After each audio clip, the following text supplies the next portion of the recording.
Casting from. This is the Nelson Mandela Bridge. It's absolutely magnificent, I have to tell you.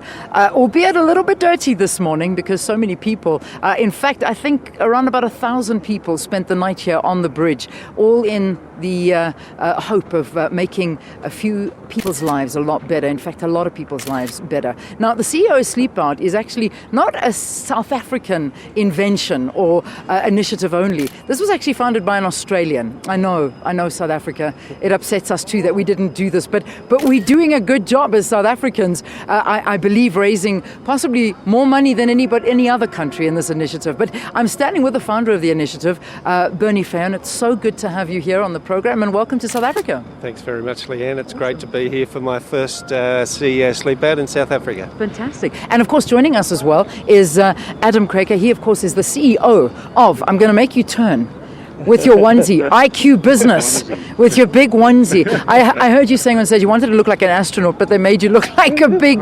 bunny rabbit. I do. I feel like a big bunny rabbit, but it's actually not a onesie. It's a foursie, because there were 4 of us wearing these last night, and so we were a team. All right, so you weren't alone looking like this. Thank goodness. Thank goodness. I love it. Now, I want to talk about the idea to come up with something like this. Where did it come from? Look, in 2006, I'd been involved for some years raising money for Vinnies, which is a charity in Australia that supports those living in poverty, especially those who are homeless. Yeah. There was a traditional fundraising dinner. Come to the dinner, buy a ticket, auction items, all of that. It was hard work trying to make your dinner a better dinner. And it also seemed a little bit odd. Isn't it odd having a great big banquet raising money for people who can't afford their next meal?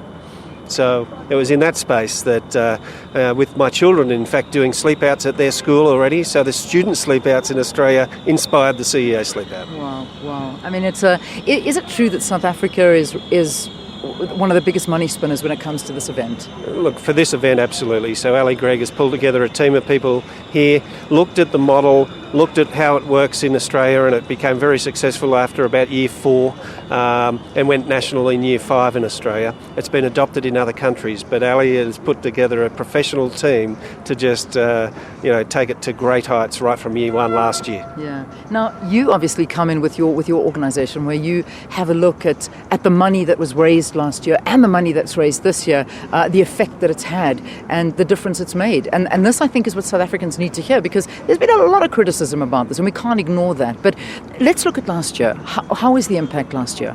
Well, Leanne, last year 26 million rand was raised at the actual event, which made it the single largest philanthropic overnight event that South Africa had ever seen. But that 26 million rand, which went to a beneficiary called Girls and Boys Town, resulted in, we believe, about 120 million rand of additional benefit that will flow through from the CEOs and the organisations that are involved in their own corporate social investment programs. So a really superb event. And this year, we're delighted to see that the bar has been raised yet again, and we can look forward to an even higher number being achieved this year. Okay, but you're holding back, because I know that number, although the final number is not out yet. But what are we sitting on so far this year? Well, I heard the numbers being spoken about earlier on, which were in excess of 31 million rand, which is just a phenomenal outcome. Yeah.